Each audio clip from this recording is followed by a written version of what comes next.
గొప్పగుంది మా వంట అప్పడాలు చెయ్యకుండా తప్పలేదు ఈ పూట మక్కువైన చక్కిలాలు శుభ్రంగ బొబ్బట్లు చక్కనైన చుక్క కొరకు లెక్కలేని ఇక్కట్లు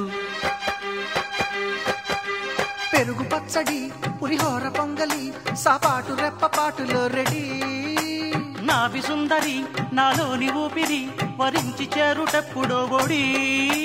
స్వీటులెన్నో హాటులెన్నో ధీటుగానే వండినాము రస్టులోన టేస్టులెన్నో